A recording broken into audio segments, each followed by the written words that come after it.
Okay, good morning, everybody. My iPhone says 11 o'clock, so let's get started this morning. So what I'd like to do is just make a couple of comments about the exam, and then I want to get going with renewables. The schedule says that, well, I've written on the schedule that we should be finishing renewables today. I want to make sure I do this section justice. So if there's a little bit of spillover into Thursday, that's absolutely fine. We've still got a little bit of buffering at the end of the course. So I'm not too concerned that we're going to run out of lecture time here. Just real quick, as it pertains to the exam. So from my perspective, the grades look good. I know some of you have done superbly well. We had 2 perfect scores of 100, so that's awesome. Others may be disappointed at what you've gotten. So here's just some thoughts and comments moving forward. One is, I've still got some students that had university absences, excused absences that will be taking it later this evening. So I can't go through the exam or anything like that. But absolutely, please do, if you want to meet with me and go through the exam, see what you got right, see what you got wrong. Totally happy to do that, right? I don't post the answer sheet because then that ends up in some archive later on. So, but if you want to do it individually, one-on-one, completely happy to do that. Explain your answers or how I graded the written answers, anything like that. The overall average was right at about 80. So that's a pretty solid average, to be honest. As I said, when we first got together, I don't look at any prescribed grade distribution, right? What I'm doing here is trying to set an exam that's fair and that will test you. And then whatever you get, right? The other comment I'll just make before we get going this morning is if you haven't done as well as you had hoped, whatever grade distribution or grade category you've fallen into, absolutely don't panic, right? There's time to make this up. You've got obviously 2 more exams. You've got a lab grade. You've got quizzes, written work. This is just one part of your grade. So please don't spiral down. At the same time, please don't withdraw and not contact me, right? I know some students might feel like you're imposing by setting up an appointment. You're not at all, right? That's what I'm here for. So let me just stop there and see if there are any quick questions regarding the exam, and then we will keep moving forward. You can either put it in the chat or shout out. For the written responses, did you want us to explain the question in like a few sentences? Were you looking for a paragraph? How did you want us to answer this question? Yeah, good question, Janera. I wasn't looking for any particular length, so to speak. So, the ones that were out of a couple of marks, a couple of sentences. The one that was out of 5, again, I'm not going to reveal which one it is at this moment, but you know which one it was. Yeah, what I do is, when I'm asking for, what is the importance, the significance, trends, and implications, I was looking for you to address all of those. And most people wrote 3 or 4 sentences, which would have been plenty, as long as you address, the question. And then how I graded that, Janera, was if it's an A answer, you got 5 out of 5. If it was a B answer that you missed, maybe the implications, you got 4 out of 5. If it was a solid effort, but you didn't really get one of the trends right, then it's a sort of C answer, and I gave you 3 out of 5, something along those lines. Does that make sense? Yes, it does. Thank you. Okay, cool. Thanks for the question. All right. Again, the ball is in your court, right? In the sense that I am happy to meet with you, not just to talk about the exam. If you want to set up a regular meeting moving forward, that's absolutely fine. If you want to do it in groups, I find I've done that every semester. Students will set up a regular meeting and say, okay, now I've prepared the section on air pollution. Can we review it? Happy to do that, right? It may be at really odd hours because I've got a full calendar, but I am more than happy to do that. Okay, so let's talk about renewables. I know energy has been this long section, of course, punctuated by an exam, and then somewhat ironically, a lack of energy during the cold spell. But this is a very important question, right? And everything we've talked about in terms of energy, fossil fuels, nuclear, now we get on to renewables, right? The grouping of technologies that quote unquote the environmentalists really want to promote, right? And the question here has to be grounded in reality. And the reality is this question: can these energy sources like wind and solar, can they effectively replace fossil fuels, right? Because you'll hear that. I heard that during the power outage a couple of weeks ago during the cold snap, where people come on TV and they say, some of them are politicians, we have to replace our dependence on fossil fuels completely with renewable sources like wind and solar and biomass and tidal and hydropower and whatever the case may be, right? So keep that in the back of your minds. That's kind of the broad context for the discussion on renewables. So I'm going to focus on the big two as it relates to electricity, but I am going to talk about briefly some others as well. So let's just look at solar for a minute, right? Solar is obviously renewable in the sense that that energy source will continually replenish itself, right? The sun isn't about to die anytime soon. So we've got this enormous amount of energy that comes into the atmosphere from the sun. That energy travels through space in the form of waves and strikes the surface of the earth and heats the surface. And when you look at the solar resource, so these are the areas that have the highest solar resource, and all you need to worry about the scale here is the color, right? So anything in the oranges and the reds, so this big area down here, okay? And if you're interested in the units, here they are. These are kilowatt hours per square meter per year. In other words, how many kilowatt hours of energy is potentially generated for every square meter per year, right? The darker the color, the greater the potential, right? So clearly the desert Southwest is the region in the United States that has the greatest solar potential, okay? I don't know if there are any questions on it or whether that makes sense or not. So clearly, if you are a utility provider, you may not want to install massive solar in the Pacific Northwest, right, where it's cloudy and drizzly and rains quite frequently. That doesn't mean to say that solar is unworkable at certain scales. And so what I mean by that, everybody, is we're going to make this distinction here between a solar panel on your roof and something that is at the utility scale, right? That's generating electricity from a solar power plant. So that's the resource. Solar is broadly divided into what we call solar thermal and then PV, right? Photovoltaic. So let's just talk about solar thermal. And this is basically using solar energy to either heat a space or to heat a fluid, okay? So there's three types of solar thermal. One is what we call low temperature solar thermal. And low temperature solar thermal is often referred to as passive solar. And all this is, everyone, is just orienting a building or a space or a structure to capture the maximum amount of sunlight and to use that sunlight to heat a space, right? So if, for example, here, this house is oriented with these low overhangs to try and prevent the summer sun from coming up, which is higher in the sky, right? Because the sun moves the what we call the subsolar point, the point where the sun's rays directly overhead, moves into the northern hemisphere during our summer, of course.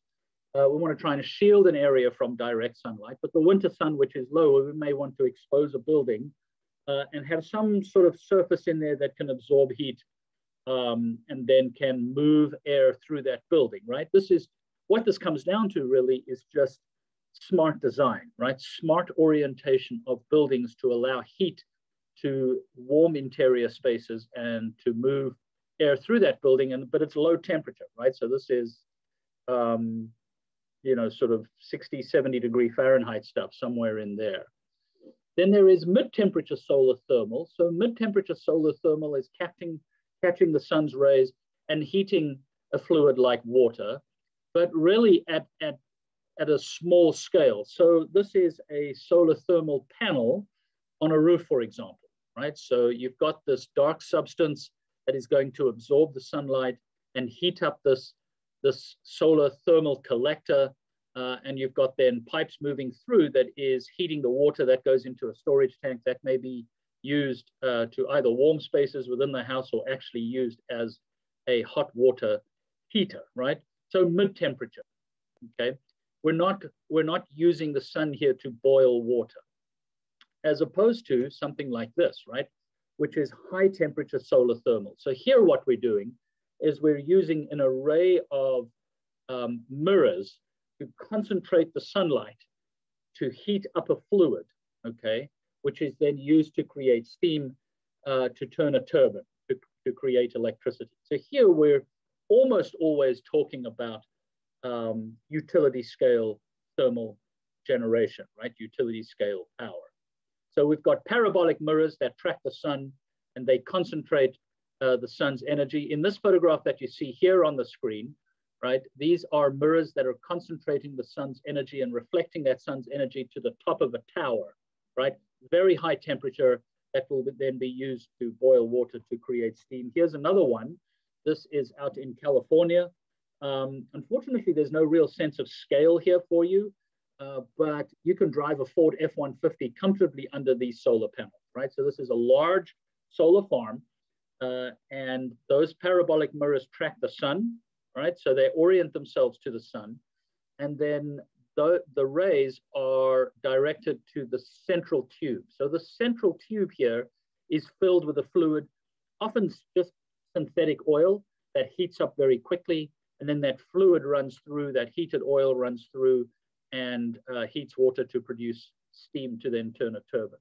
Does that make sense of everybody? So there's a temperature scale from low thermal to high thermal, and also a scale in terms of moving from using these heaters on a rooftop to a electric power plant. Any thoughts or comments? I have a question. Yeah. So for the first one, you said it was low temperature. Yeah. You said it was you're using low temperature to capture sun, but then you said orienting the structure to capture the max amount of sun. So how are you going to use the max amount of sun but like only use low temperature to get electricity? Like, how does that work? Yeah, no, I see where you're going. So low temp. So all I mean by that, Shanera, is with low temperature, we're not heating a fluid to create steam, right? We're raising the temperature of an area. And when I say fluid, air is a fluid. So either air or water, we're not heating it to a temperature beyond boiling where you can create steam and then run steam through high pressure through a turbine. Does that make sense?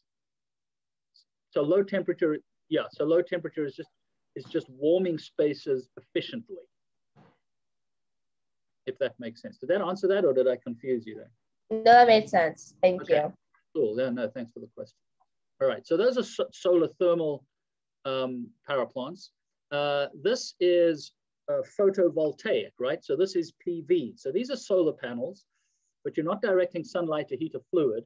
Here, the electricity is generated within the panel, right? So this is the kind of solar panel that you use to power a laptop or a calculator or something like that, right?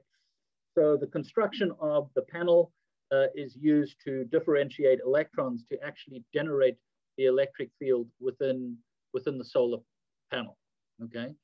Quick question here, will blocking the sun from hitting the ground change the Earth temperature? Not on those scales, Sandy. Yeah, we're talking about smaller scales for that. So photovoltaic, these are PV cells, and there's various technologies for PV cells, right? This is a solar farm in Costa Rica, a very small one, to generate electricity directly from these PV cells. Here is a solar farm, a not so small one, and you may kind of see an image here. This may seem rather cute, but this is a solar farm in China. And what do you notice about the solar farm in China here? It's a panda. That's right. Okay. So that's quite cool, I think.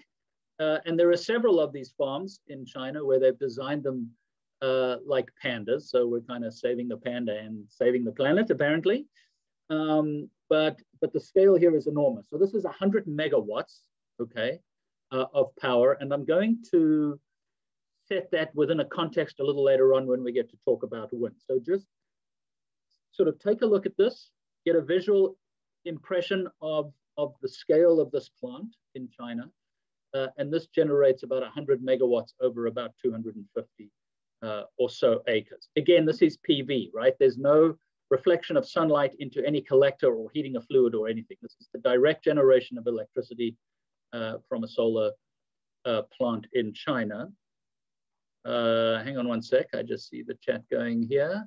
Are they supposed to look like pandas? Indeed they are, right? There's some very cool ones. There's individual small ones. There's two pandas here, but they're designed specifically to look like pandas. This is the Panda solar power plant. Here is currently the biggest solar power plant in the world. This is the Budla solar power plant in India. I took this image from Google Earth.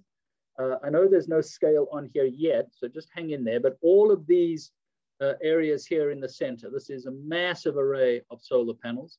This is 2.5 gigawatts, right? So 2,500 megawatts.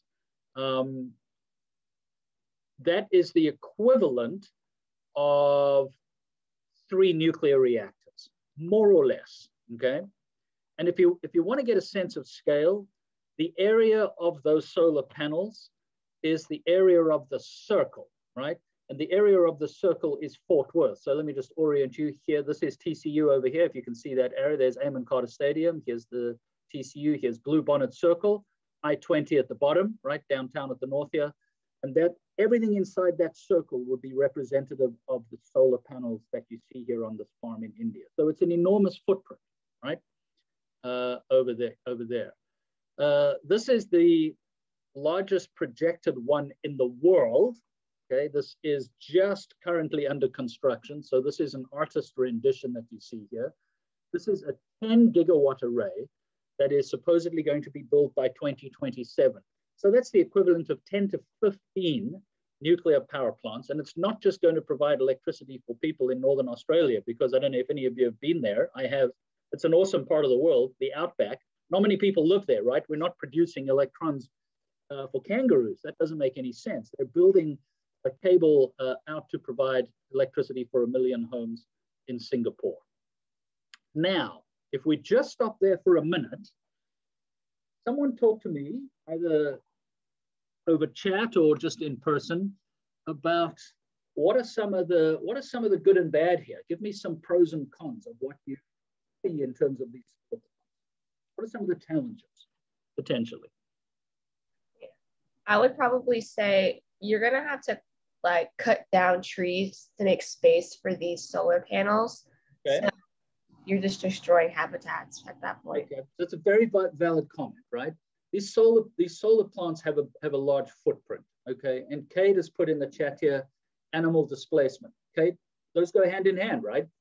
Okay, if you're changing habitat, if you're removing habitat to put up a solar panel, then you're displacing animals, and as Kristen says, you're probably potentially using arable land. Now, I can tell you the one you're looking at here in Australia is not using arable land, and neither is the one in China. But your point is taken that potentially you could be putting those under the cloud, right? So we're starting to look at some trade-offs here, but solar has a physical footprint that's quite large. Okay, anything else in terms of solar? Right? What about the pros? Are those laying flat on the ground, or are those elevated like the other ones? No, they're elevated. They're elevated off the ground. They're tilted off the ground. Yeah. Again, that's just an artist rendition. Pro from Holly: renewable energy, saving the planet. Okay. Yeah. What do you mean by? Be a little more specific there, Holly. What do you mean by saving the planet? Whenever you use renewable energy, doesn't the carbon in the air kind of deplete more? It's like an offset. Okay, yeah. So we're going to talk about that a little bit in chapter 4, but big time in chapter 6, right, when we get to climate change. So there's no emissions here, right? There's no emissions in terms of generating the electricity. Okay, well, where are there emissions? Well, yeah, there are emissions by producing the solar panels, right? You've got to actually construct them, and you've got to transport them from A to B. So there are some greenhouse gases associated with that. But we're not going to run out of wind anytime soon, right? So this is truly, sun anytime soon. So this is truly a renewable resource. Any other thoughts or comments on solar? Someone else said in the chat that it's expensive to build. Caitlin, yeah, I see that, expensive to build. So that's an interesting comment. Caitlin, do you want to comment on that? Is that just kind of your gut feel, or do you have any experience in the solar field, or someone who's in solar? Well, I know because I read the chapter and it was talking about cost to build it. It's expensive, but to maintain it, it's pretty easy once it's constructed. Yeah. Well, I don't know if I'd believe anything written in the book, Caitlin. Got to be careful of that stuff. Yeah, no, look, the cost of solar is coming down for sure, right? If I was talking about this 10 years ago, this image that you see here would not be cost competitive, right? So that's the reality of solar and wind and all things really, even like, you know, plasma television, right? The cost of this technology is beginning to decline to the point where solar is now cost competitive with almost every other type of technology.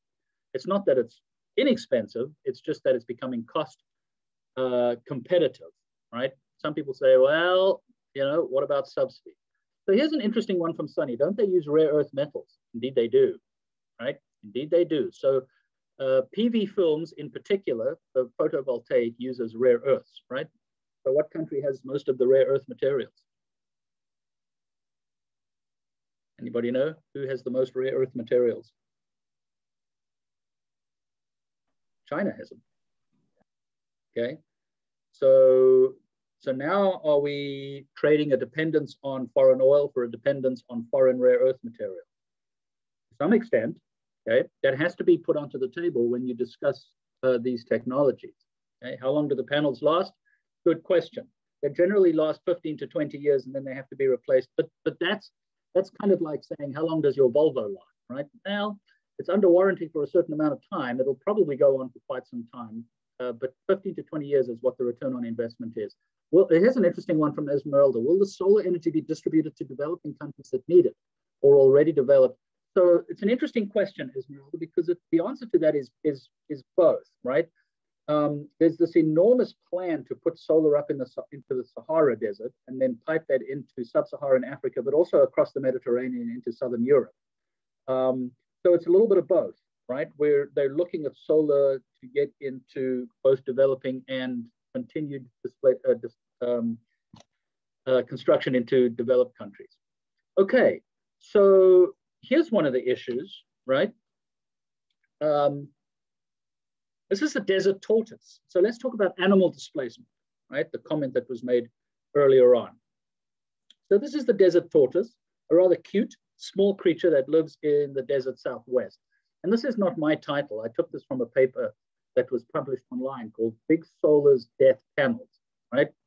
So a number of solar farms out in the desert Southwest, California and Nevada, have come under real scrutiny from not just animal rights, but the various environmental organizations and the EPA, because when you put solar panels into habitat that is habitat for the desert tortoise, that really compromises their habitat, right? That does increase the lower ground temperatures, and the tortoises do not like being near these things, right? So you kind of go, well, really, are we going to get bent out of shape about tortoises? Well, if you're a lawyer, you are.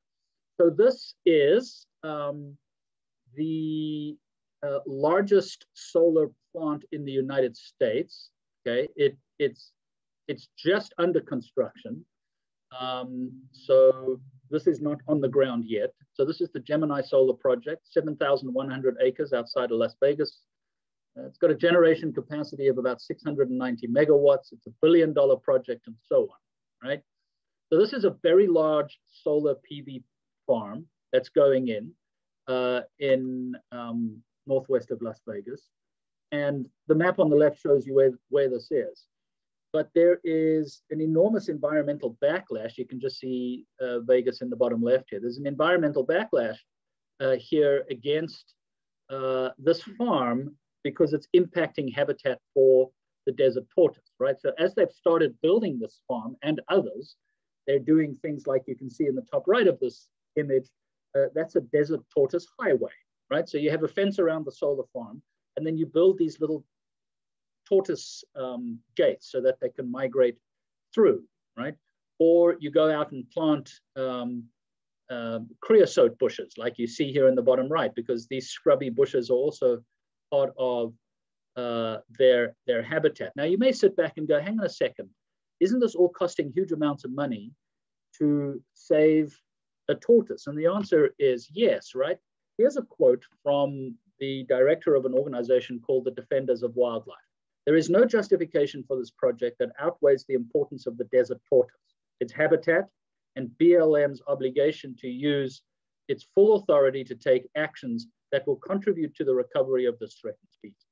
So there's an entire group that are fighting for the desert tortoise. There was one solar farm, incidentally, that was being put in where they had to move 25 desert tortoises and put them into new habitat that the solar power provider had to buy. It cost about $15 million, right, to move 25 tortoises. And you kind of go, really? Okay, is that worth it or not? Well, I mean, if you love tortoises, then it is. So in terms of solar, it's certainly clean. It's relatively efficient. It does have a big footprint, okay? It's reliable. Obviously, it's only reliable when the sun's up, okay? So we all know that solar doesn't work at night, no issues there. But it's not environmentally free in that sense, right? It comes at a cost. And this is just one example of one of the costs of solar. So I want to stop there before I move on to wind. Any other thoughts or comments on solar? All right, then let's get to wind. I'm sorry, Dr. Slattery, I have a quick question. Fire away, Holly. So my neighbor has solar panels on their house. Yeah. And whenever the cold snap happened, they lost power too. And I'm just kind of confused about that. Like, how does solar work on houses if in like emergency situations they don't work? Yeah. So I would ask them, did they lose power? So first of all, I would ask them, what are they using their solar for, right? So ask them, is their solar being used to heat water, okay? Or they using it for any other part of the generation of power into the home? So that's an important one, right? Because as it pertains to outages 2 weeks ago, right? Some of the solar went offline, right? Solar doesn't work real well when there's ice or snow on it. But of all the technologies that were generating power during the Texas cold snap 2 weeks ago, solar was the one that performed the best, which is quite extraordinary, right? Now, it didn't provide the most power because the total amount of installed solar is still relatively small, right? But they don't freeze like wind turbines, and they don't trip and freeze up like what happened with gas and coal. So I would imagine that their solar, do you know are they using solar thermal heaters or is it PV cells? Do you know, Holly? I just know that he got them. They're like the Tesla ones. And I know that they provide electricity for him, but I'm like, to what extent too? Yeah, okay. So if they're the Tesla ones, then they're PV cells. Wonder if he's got a Tesla plugged into them. Yeah, find out. Knock on the door and find out. I'd be interested to know. So the small scale, so again, it comes down to scale, right? A lot of people are putting solar on roofs, and a lot of the big power providers don't want that. There's some interesting documentaries on YouTube on using solar in Hawaii, right? Why? Because you can generate power from solar and sell it back into the grid, okay? So if you've got a utility company that wants to generate power to put into your home using solar panels, but you go, well, sorry, I've got solar panels on my own roof and I don't need your solar, then that is revenue for the power company that isn't there, right? So there's quite an interesting sort of, some people call it the green on green backlash or the green on green argument, right? We want green energy, we want clean energy, we want it to be renewable, but the power providers are like, well, hang on a second, we're going to be losing money, right? But find out from your neighbors exactly what they're using it for. Yeah, they didn't lose power because the solar didn't work. I would be stunned if they did. Any other comments or thoughts? Okay, so let's talk about these things then. So I'm on certainly firmer ground here to talk about wind. I may have mentioned this, but I ran an 8-year research project on wind energy. So let's talk about wind turbines here for a second. Okay, so this shows the global installed wind power capacity as of the end of 2019. I don't have the 2020 data yet, and this is updated from the textbook. And just incidentally, the Texas and the US data are as of the end of January of 2021. So this is about as updated as I get. So this is installed capacity in gigawatts, right? In gigawatts. So 30.9 gigawatts is the equivalent of almost 31,000 megawatts, okay? So let's stop there for a minute and just let me put this into context. In Texas, right, which we have what, 25, 26 million people, maybe a bit more, we have, and I'm not going to ask you to remember this number, but I want to tell you this number just to give you a context. We have about 137,000 megawatts of installed electric capacity. That's nuclear, natural gas, coal, wind, solar, all of it, right? 137,000 megawatts or 137 gigawatts, okay? So let me just scribble this up here. So in Texas, we have 137 gigawatts of installed capacity because there's 1,000 megawatts in a gigawatt, right? So just to give you a sense of scale, okay, Texas has currently not quite 25%, but something like 21 or 22% of all of the potential power that's generated in Texas is wind. Does that make sense to everybody? Okay. 10 years ago, China wouldn't have been on this map, right? So China is the #1 producer of wind.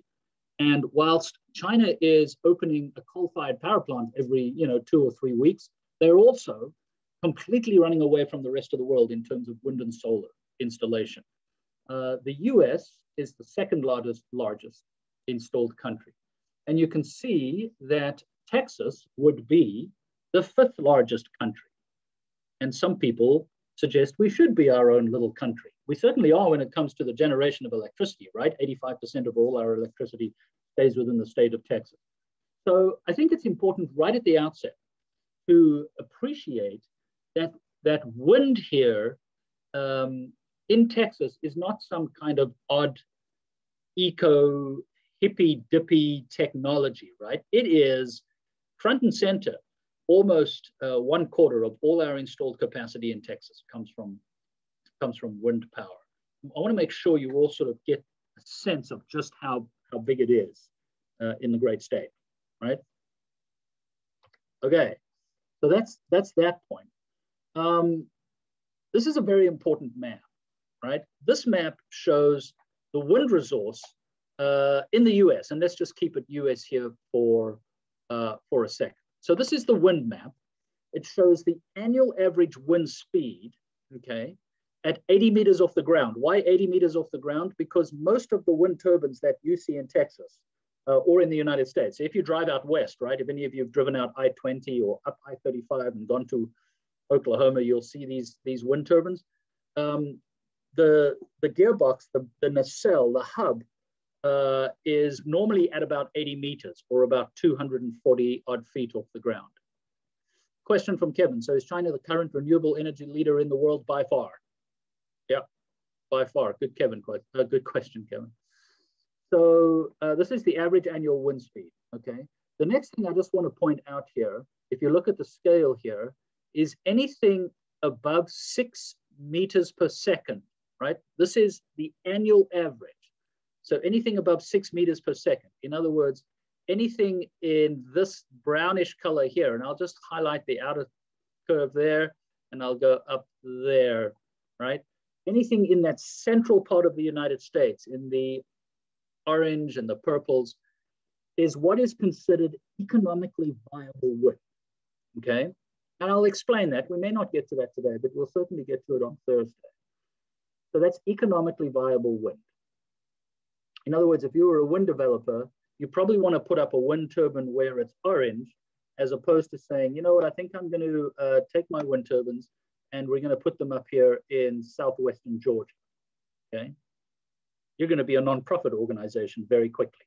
There's not enough wind there to generate the electrons from wind. So who wants to make a comment on this diagram? Because this would make a yummy little exam question saying, discuss. What are the implications of this map, do you think? What do you notice?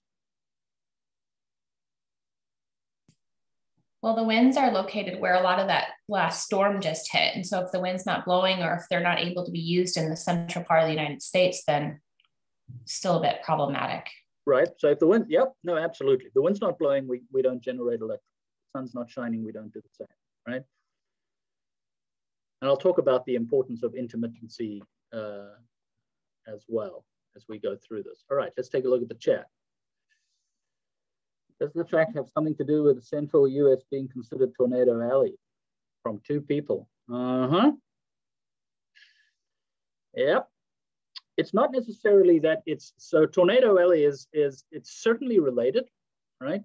But this is the windy part of the US. And part of the reason, and I don't want to get into a meteorology lecture here, even though I think it's pretty cool. Part of the reason is that we tend to have weather systems coming across the US doing that, right? And we tend to have big cold fronts doing that. And so, yeah, this is a part of the world where wind is generated, right? Plus it's flat, the Midwest, okay? But from a, yeah, land use is used for farming. Taylor, the wind blows more on flatter land. So it's a geography of the meteorology and the flatness that is certainly accounting for that. But what do you think is the big implication of this in terms of getting electrons to people? And incidentally, there's enough potential power here in the areas in the central US that are orange and purple to provide enough energy for the US, I don't know, 100 times over every day. There's enough wind here to power all of our needs in the US. Easily. There's a but, ... What do you think that is? Because the winds aren't always consistent or something? Okay, so that's part of it, certainly. So this is average annual wind speed, right? Okay, sometimes the wind's not blowing. Sometimes it's blowing really hard. Okay, so there's variability, Gavin, correct? And what else do you think is one of the challenges here? It won't be economically viable. Take that one step further. I mean, too expensive to build. I see that Colin says costly to build up an infrastructure. Yeah. Pushback from landowners. Yeah, we're going to talk about that briefly. Moreau, getting it to people who live far away. Yeah, Anna, transporting them, right? So it's not that no one lives here. I think there's some people over here and there's some people over here for sure. But population centers, okay, and East Coast, right? The reality is we have, and this is often referred to as, we have really the Saudi Arabia of wind here in the central US, right? Incredible wind resource. We're living in it right on our doorstep here. The problem is, if that wind is blowing and we can harness it, then how do we transport it to those places that need it, right? Well, the reality is we can't unless we build the transmission lines.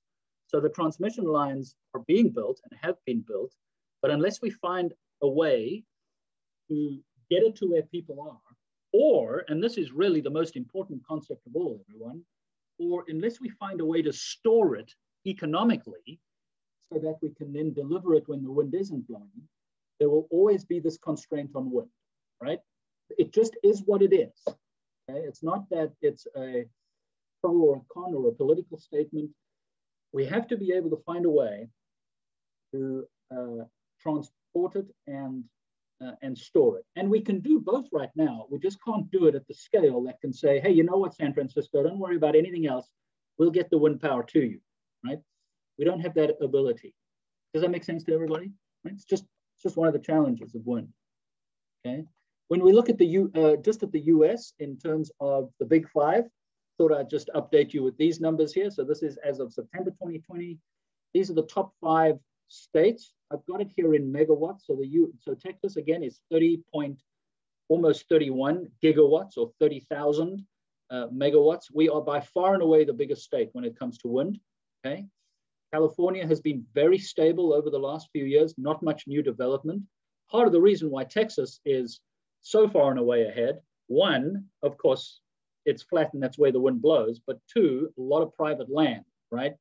And so it's much harder to build and site wind turbines on the Bureau of Land Management, BLM land, or other government or state land.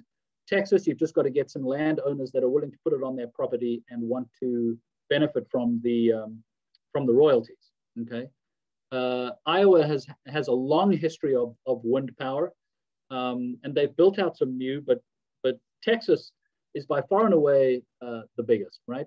Just take a look at this. I know this is a little grainy. I tried to find a better way of getting a higher resolution one, but I thought I'd show you this.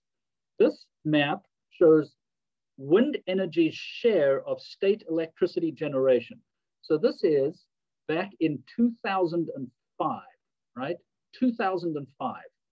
Texas generated about 1.1% of its electricity from wind, Iowa about 3.7, okay? Here we are in 2019, okay? This is unbelievable to me, it's remarkable, okay? Look at Iowa, 42% of the electricity in Iowa comes from wind, right? Kansas, 41%, Oklahoma, 34%. Texas is actually a little higher now, it's getting closer to 20%, okay? So the growth in wind, the growth in renewables has been extraordinary and important. And one of the big reasons why we have done, I think, just my opinion, a relatively good job in terms of our carbon emissions, because we are displacing coal with renewables like wind. And in a place like Texas, big time, okay? That makes sense to everybody? So like, what's like the square radius in terms of how much energy is that wind is producing for a particular area? Like, are the examples, are they like generating huge cities? Are they generating just like a few buildings or just like farms? Like how much are they actually generating? Okay, so that's a great question. I'm going to give you a partial answer here, Chinera, and then if we, either today or certainly on Thursday, I'm going to explain that in a better context in terms of just how many homes a wind turbine can support. So you can try and answer that question in terms of comparing apples and apples. Right now, this is utility scale generation, okay? So I should have made that clear. So the map you're looking at here is all utility scale generation. In other words, a big wind farm being hooked into the grid. Does that make sense? Okay, yes. Okay, so I won't give you any numbers yet. These are just percentages of the total capacity that's being generated, but this is all utility scale, right? And when you look at Texas, it's gung-ho here, for sure, right? There are now certainly more than 40 projects under construction.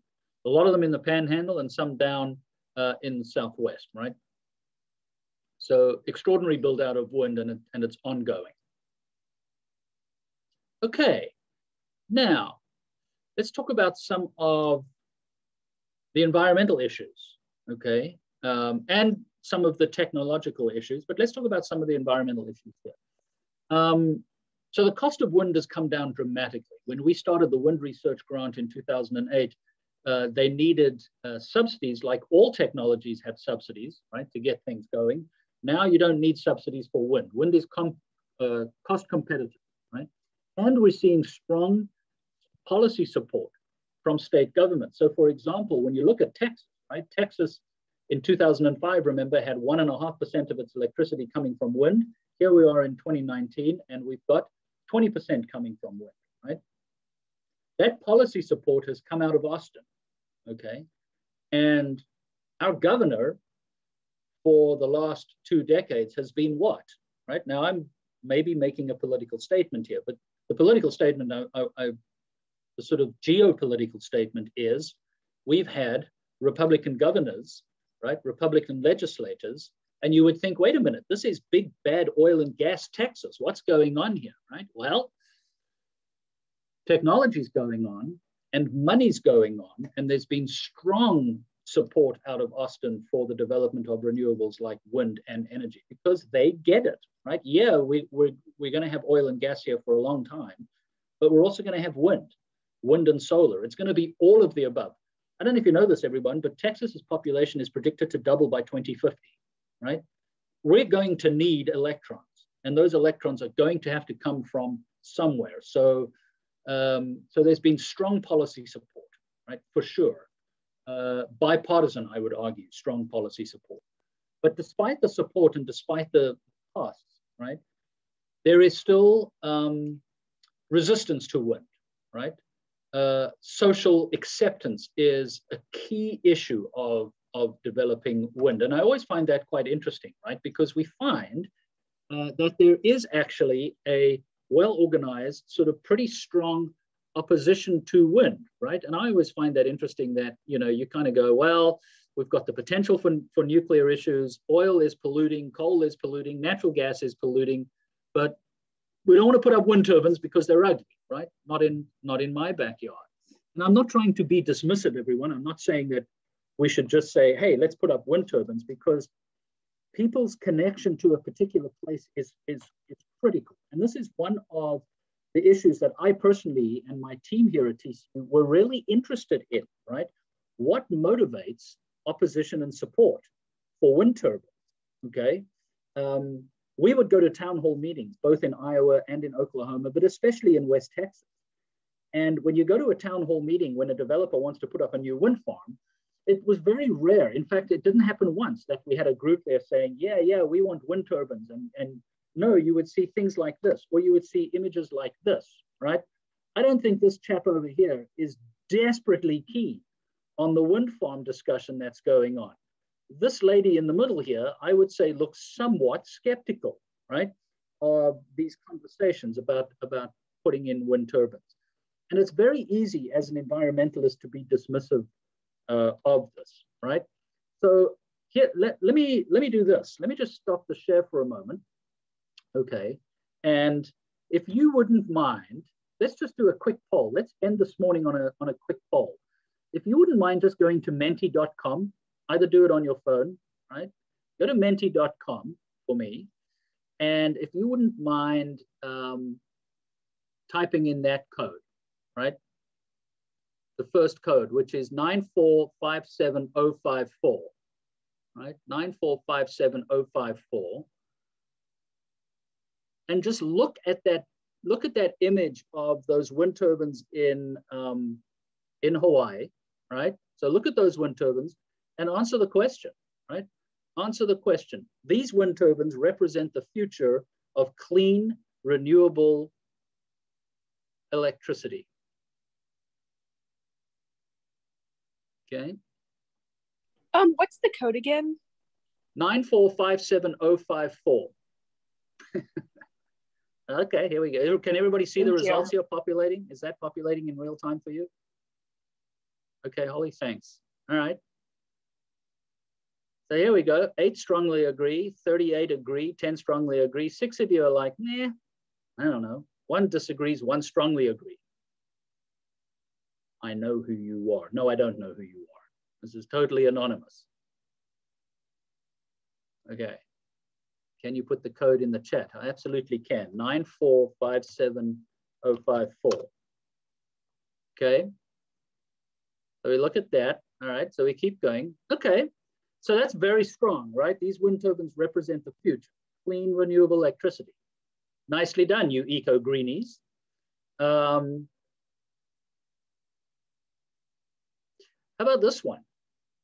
Okay. How about we go to the next poll? Let me stop that share. Okay, so we're looking at 60, so 88, 69, 20%. So there's a real strong agreement here, all right, that you folks think that's really cool. Let's take a look at this one. It's a slightly nuanced question here, but this was one of the questions we would ask a lot of people, okay? So let me do that. All right. Is this not showing me the next one? Okay. Can everybody see this? So this code here is 6495819. These wind turbines, i.e. that image of Hawaii, right? Because that's where it is. These wind turbines are an eyesore on what is otherwise a beautiful landscape. Let's see what happens here. Okay, I came across this on the Pali Trail. I walked out over the horizon and I saw these 9 wind turbines there.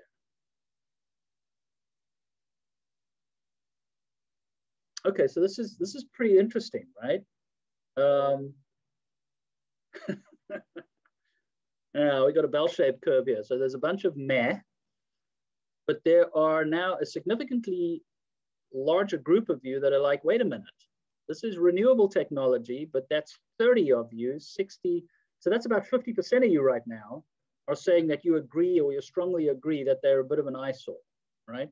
And that's one of the very common responses that we find when it comes to wind farms and wind technology, right?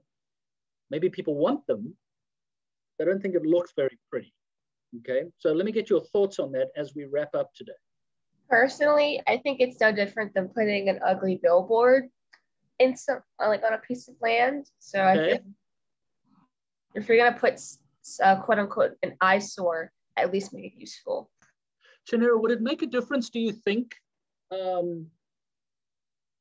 if you're looking at those turbines over Hawaii or if you're looking at those turbines over downtown Lubbock? And I don't mean that to insult anyone from Lubbock. I'm trying to just get to that sense of the importance of a space. Personally, I've seen this before where like they decorate it, like they put like trees and bushes and stuff to kind of like mask the wind turbine. So maybe you can do that. Yeah. Interesting comments from Faith and Kate. I think it depends if you live around them. So we surveyed about, we sent out 15,000 surveys to see if people, and we knew exactly where these people lived, if they lived close or far away. And it really made no difference, right? Some people that lived really close to them liked them. Some people that lived really close to them hated them. But, and so to your point, Kate and Faith, I think, again, I think it's easy to be dismissive, and I think that's really sort of really unfair to be dismissive, because some people really have a connection to the place, right? Connection to this place. But I agree with you, right? So you put up 9 wind turbines, people go, geez, these are awful, right? But we seem to be comfortable with electric pylons and all these other human-made structures, okay? Any other thoughts or comments? I know we're running a bit long today. All right. I thought I'd just end on those 2 ones. We're going to come back and explore that a little bit more. I want to come back to your comment, Chinera, on, how is this working in terms of power? And then we'll pick up on Thursday. I do want to talk briefly about other sources like biomass. And then finally, or as my Texan wife says, finally, we will wrap up energy, and we'll get to talk about air pollution and other things. So as always, be safe, have a good day.